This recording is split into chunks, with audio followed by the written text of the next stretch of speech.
Out of all the LEGO games that I've played, LEGO Star Wars 3 The Clone Wars is definitely my favorite. I think it's super underrated. Because of that, it was actually the first LEGO game I ever took the time to 100%. Getting every mini-kit in red brick, unlocking every character, completing every space mission and ground battle. Completing this game for the first time was one of my favorite gaming experiences ever. For this video, I wanted to relive that challenge, but take it up a notch. I'm a frog, and I decided to give myself only 24 hours to 100% LEGO Star Wars 3. Let's hop in.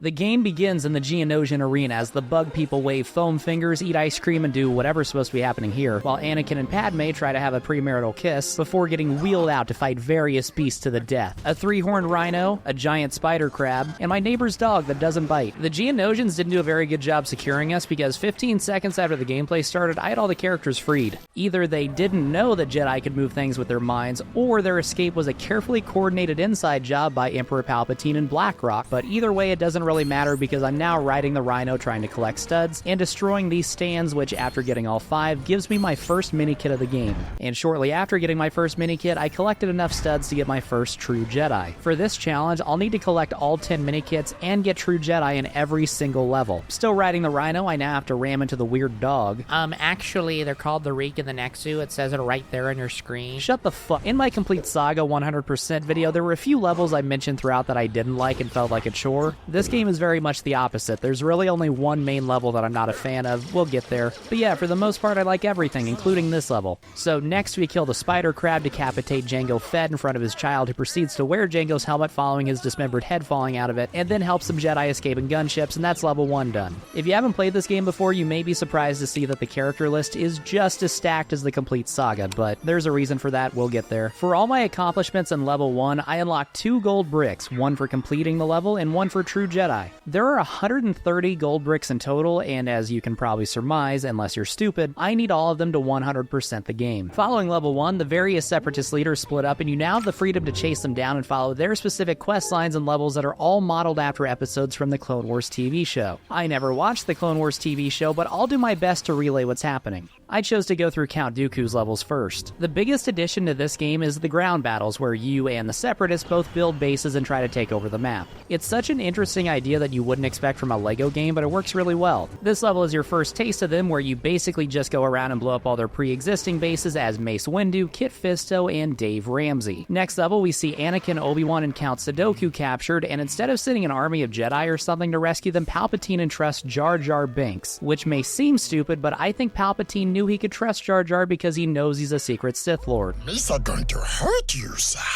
So this level adds another wrench to the ground battle thing by adding silver buildings. If a building is silver, that means you can only blow it up by using heavy vehicles or brigades of rocket clones, which means I have to hijack tanks by ramming into them with baby rhinos to eject their pilots, because despite being a Sith Lord, Jar Jar isn't able to jump on tanks and beat the pilots to death like Master Chief. You also need a tank so you can use proton torpedoes and blow up these things, which after getting all 3, the level ends and Anakin looks like he'd rather be shot in the face than listen to Jar Jar. This is followed by our first space mission of the game, although we're not really in space, but you know what I mean. Unlike the Complete Saga, where all the vehicle levels are dog water, I think the ones in this game are actually pretty good. We fly around in our gunship that strangely has a Twi'lek doing a little pose on it. I wonder how Ayla Secura feels about that. But instead of just being in your ship the whole time, like the Complete Saga, you fly to different landing pads where you get out, complete objectives. Like in this mission, you turn on giant sprinklers to put the fires out on the big ship. After you get the third, Anakin starts celebrating, then it blows up some more and another Separatist ship shows up, so you gotta build the proton torpedo generator and shoot him and go rescue Ayla, because apparently she's like a cat stuck in a tree and doesn't know how to get down by herself.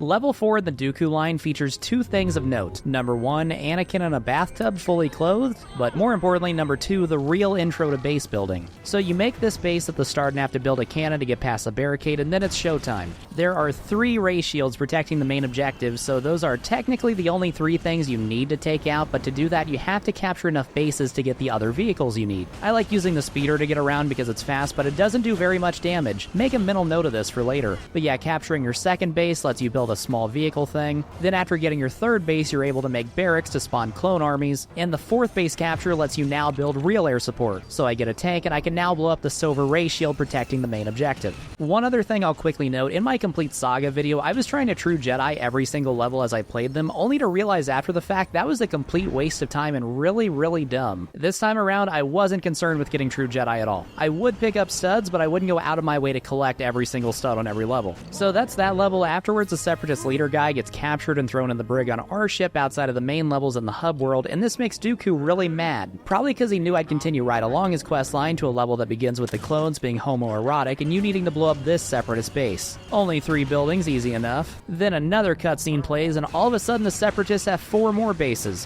Whatever, I'll take those out too. Then another cutscene plays, and the Separatists have 6 bases containing shield generators and some gold buildings. Gold buildings are taken out by rapid fire, either from a vehicle or from a bunch of clones shooting it at once. As the clones, you want to just use this tank. After getting the last building, another cutscene plays where some super tanks show up, and Anakin tries to get the attention of Ahsoka and some other chick whose name I don't know, but they won't shut the f*** up, so he runs up on one, kicks it, breaks his foot, and then it's time to Ahsoka all over the place. Yo, Triangle, get in the spot. Get in the spot. As Ahsoka, you take one of the super tanks to blow up the base's power core or something, I don't know, and that's the droid factory level. The last chapter in the Dooku saga has Luminara chase the Bug King by herself and get captured. It's up to us to save her, and after putting blocks together in a mini-kit puzzle that probably hits hard for 6-year-olds, we built a thing and went inside, and this is the one level in the game I don't really like. You go through and these like zombie Geonosians show up, which is really spooky. I didn't realize I was playing a horror game, and we find their queen, and this part is why I don't like the level. You have to wait for her to shoot the right things at you, and it takes forever. Even on free play, you have to wait. I don't like it. But yeah, you save Luminara, then run away, and that's the Dooku questline complete. Let's go, we're gaming. I had a choice on which questline to do next, and I went with Will Smith's wife. As opposed to the Dooku levels, which are mostly ground battle based, almost all the other levels in the game are more linear, traditional LEGO levels. Like this one, you block off some shield doors, blow up some metal turrets, activate a terminal by stealing a robot's head, fly around, move some pieces, fight Ventress. The lightsaber fights are a bit more interesting in this game because there's more to them than just jumping and lightsaber slamming over and over. Like this fight, you hit her, take one of her lightsabers, then hit her again. The giant robot that shows up and tries to kill you is also a neat touch. I grabbed a mini kit at the end of the mission for killing 10 super battle droids just so I wouldn't have to waste time with it later. As the great Franklin Roosevelt once said, work smarter, not harder. And ow, my legs. In the next mission, Darth Sinead O'Connor elderly shames Yoda, so in retaliation, Yoda and the clones destroy her pet robots and are so determined that one clone bro literally gets his arm blown off and just keeps going anyway until they save the Watto Man, and that's that. Then we go to Padme and myself scoping out the droids before getting captured, and it's up to Captain Rex and Ahsoka to save them. There's another mini kit I went ahead and got here for just destroying these things, and another one inside the base for locking these doors or whatever. I don't quite get it. Ooh, my mini kits, gotta collect them all. Obi-Wan and Anakin show up, and Padme and Jar Jar get rescued, and the whole gang's together to catch this weird looking dude with either war paint or really bad eye bags. The best cutscene in the game happens where a clone plays a joke and is laughing, and Obi-Wan is not happy, and he's like, it's just a prank, and Obi-Wan tells him to go back to 2016. This is one of the last games where the characters just grunt in the cutscenes instead of actually talking, and the Skywalker Saga has some really funny ones, but there's just something so charming about these old school cutscenes. But yeah, you kill a droid, then catch the guy, and this vial that they don't want to break, because I'm assuming it has a virus in it, gets tossed up, and everyone tries to catch it before Jar Jar just eats it like an idiot. And speaking of idiots, to this point I hadn't explored the hub world outside of the story levels at all. I knew that the score times 2 brick, which doubles the value of all studs, was a different price in this game than in Complete Saga. I had remembered it being increased to 2 million, but just wanted to double check. And it's a good thing I did, because I got to it and found out it was only 500,000 and I could have bought it a few levels sooner. Way to go, Frog. But enough moping around. I'm already 2 hours in and still have a lot to do. Next up is the planet Ryloth and its 3 story missions, like this one where Anakin has a close-up that's perfect for a YouTube thumbnail before the level turns into another space mission. Had I not played this game before, this level would have taken me a while because what you're supposed to do is kind of confusing. You unlock the doors to the ship's guns on both sides and blow up the Separatist ships, then go upstairs, move up, and do it again, plus with proton torpedoes. And bada bing, bada boom, next you're on the surface of the planet where the gunship pilot murders an animal. There's some gold and silver bricks to blow up. The thing from earlier's buddies show up and are not happy. You blow up some giant cannons, and Obi-Wan gets an exotic groupie. The third Ryloth level, and last level period of the Ventress arc, is another ground battle mission where I have to slowly and steadily take out some enemy buildings. The benefit of this is that destroying buildings gets you a lot of studs, doubly so when you have the 2x multiplier like I did. So financially, this was a very lucrative mission, and despite not caring about True Jedi, I got it very easily. We now have 2 quest lines down, and I only have 17 out of 130 gold bricks, Jesus Christ. But that leaves us with the Grievous missions, and 3 bonus missions I haven't unlocked yet. But whatever, one thing at a time. So this mission, there's this black R2-D2 droid that, spoiler alert, turns out to be a bad guy. What did Lucasfilm mean by this? But before that reveal comes, you plant some bombs and fight some droids. This level is a little boring, but it's fine. You do get to fight Grievous for the first time, time, so that's cool. I don't know what's happening here, but yeah. This space mission, which for me is the last one, I remember playing in the demo for this game before it came out. And I'm just saying I remember it being in the demo rather than definitively saying it was in the demo, because it's not outside the realm of possibility that in my old age, 24, I'm completely misremembering such a thing. But after you go through all the work to disable the ship, Padme shows up like an idiot and gets sucked into their tractor beam, so in the next level that was the other demo level, Anakin and Obi-Wan suit up to rescue her.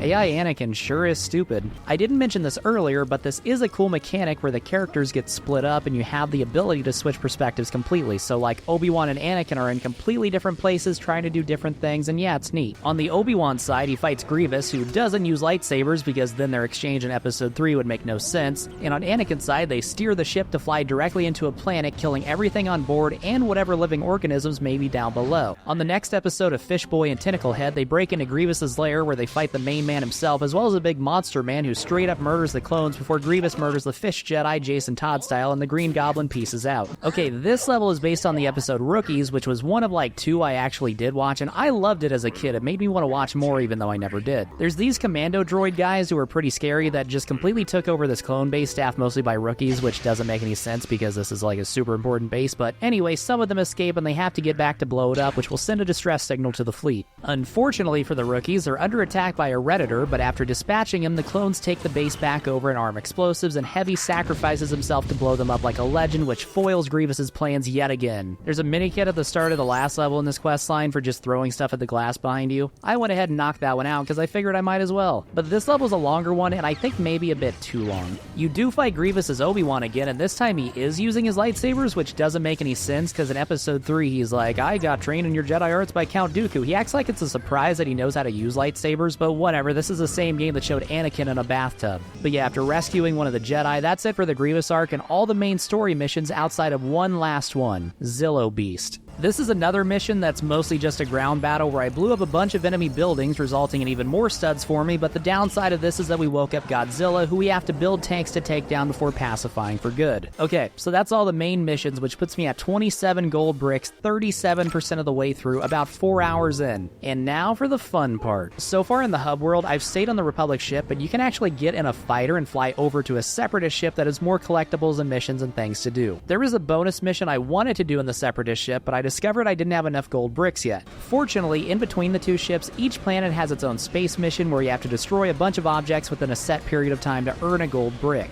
This space mission requires a Separatist ship with proton torpedoes, so I had to buy one in the Separatist hangar first. And after I did it, that's an easy gold brick. There are 16 planets in this game, so that's 16 of these extra space missions for gold bricks. Needing 2 more gold bricks, I next went to Geonosis and did its space mission, which required a ship with rapid fire, then Florum's, which required nothing special at all. This got me to 30 gold bricks, which let me finally build out this elevator and carry on to this special part of the Separatist ship, and the Castle of Doom level, a level based on the Clone Wars movie, so a depressing word like Doom is fitting. While Jabba the Hutt was jamming to Catatonia, it was my job as Count Dooku to find his son and murder him to frame the Jedi. A bit further on, you get to make a burger that, although looks tasty, is probably nothing compared to Brahms. Then there's some puzzles and driving and stud collecting, a lightsaber fight, and the evil plan is foiled, and that's 1 out of 2 of the Separatist missions completed. Now having the Magna Guard meant that I could access the second of these missions by using this terminal. What I did not remember was that I also needed a bounty hunter. No matter, that can wait. What I did instead was load the Zillo Beast mission back up in free play and get enough studs to break the 2 million mark. Now with 2 million studs, I could go back to the Republic ship and unlock the score times 4 multiplier, which makes studs 4 times as valuable. This stacks with the score times 2 red brick, which means stud values were now 8 times higher because 2 times 4 is 8. And that also means I'm now rolling. With my new multipliers, I loaded Zillo Beast up again for a quick million studs, and returned to the Separatist ship where I felt more than comfortable buying Cad Bane, a bounty hunter, which let me access the next part of the ship where I can play the second of the 2 Separatist bonus missions. This one has you as a bunch of bounty hunters trying to storm the capital and rescue Purple Jabba the Hutt, and introduces this strange sniping mechanic which was cool until one of the clones stood in a weird spot and I just could not get him. But the good thing about this level is that with the bounty hunters and snipers, beating it would mean I'd have all the characters unlocked that I need to collect every mini-kit in the game. But when I did finish the mission, there was something I wanted to do first, which is walk 2 feet to my right and do the bounty hunter missions. There are 16 bounty hunter missions, which each give you a gold brick. The bounty hunter missions are just where you're given a target character that's hidden somewhere in the level and you have to find them. They're really easy. So I'm not going to bore you by explaining where everyone is hiding. For now, I just did 15 out of 16 of the missions. The only one I missed was because I hadn't unlocked the character yet, which is a requirement for the mission. It was time for me to go back to the Republic ship, but first I knocked out the space mission, which was an easy one. And when I got to the Republic ship, I unlocked two things: Jimmy Smits, who I needed for the last bounty hunter mission, and the minikit detector, which points to where every minikit is at on each level, making finding them way easier. With no more excuses not to, I decided it was minikit time. I started with the Geonosis Arena and the Dooku missions first. I'm not going to bore you by showing every single minikit and how I got them all. Some you get by sniping stuff, or by killing droids, although it may be tough. We'll pilot a UFO and shoot the red glow, drive in a tractor or maybe a car, but the biggest factor is always Jar Jar. One time in 9th grade, we had an assignment to write a poem that was open to interpretation, and I deliberately wrote complete nonsense that meant nothing but sounded artsy, and I got an A. The Dooku levels took me a little over an hour to get all the minikits. I did the Zilla Beast next, where nothing too eventful happened, except I got to drive an ice cream truck. That was cool. I started on the Ventress levels next, and after getting through the first one, where I found Indiana Jones and really saved myself a lot of time by getting the final minikit at story mode earlier, I was over 10 million studs, which meant I could afford the score times 6 red brick. With the other 2 score red bricks, that put me at a 48 times multiplier. I took a detour to do the space mission above Christophsis, Frogar Christ, and got the minikits for the next 2 Ventress levels, riding a giant crab on one and fighting a hidden bar on the other. This let me get the score times 10 red brick, as well as one of the most important red bricks in the whole game, super speeders. After unlocking characters, getting some more red bricks, including score times 8 on the Separatist ship, and completing the last bounty hunter mission, I finished off the Ventress minikits and decided to do some of the one other type of bonus mission, the ground battles. So there are ground battle levels on the main story, but these are bonus missions where you literally just build bases and are given a task to complete. Like this one, my task is literally just blow up all the enemy buildings. That's it. Remember how weak the speeders were earlier? Well, with the super speeders red brick, they obliterate everything. They can now also blow up silver buildings and gold buildings. This makes things really efficient because I don't need anything other than a speeder to beat all of these. But unfortunately, that also takes the fun out of it because rather than strategizing and base building and stuff, these missions are literally just me driving around in a speeder shooting stuff. Each planet has 2 gold bricks for ground battles, one for playing as a Republic and one for playing as a Separatist, so these got pretty monotonous. I did all the Republic missions that I could, and now armed with over 4 billion studs and 83 gold bricks, I went back to minikit hunting and took care of the Grievous levels. My favorite part of the Grievous levels was here when I thought I softlocked myself. You're supposed to place these things, and I was trying to get the green one and it got stuck. It would not budge no matter how much I wiggled it. This is a ways into the level too, which means a reset would have really sucked. But finally, after moving the pieces above it, it finally worked. Crisis averted. There's this bit back on the Republic ship in the hub world where you have to free all the Separatist leaders we captured throughout the course of the campaign, where you can unlock them as characters and unlock some more ground battles from the Separatist side. There's also a red brick in the last cell for character studs. Castle of Doom minikits were next, easy peasy. Then the minikits and whatever the capital raid level is called, I don't remember. But it doesn't matter because that's all the minikits and we are gaming. Look at all those studs, my god. Minikits in this game are interesting because instead of building little prop ships and vehicles and stuff, they build playable classic characters like Darth Vader, Luke Skywalker, etc. So I went to that part of the ship and purchased all the minikit characters, which had my character sheet almost completely filled out. The only character I was still missing was one that you just automatically unlock after you beat all the Separatist ground battles. And the Separatist ground battles were one of the last things I needed to do, so I decided to go ahead and get all those done. The objectives were actually more varied than the Republic ones I had done, like in some you have to blow up Yoda statues, in others take out the Republic Command Center.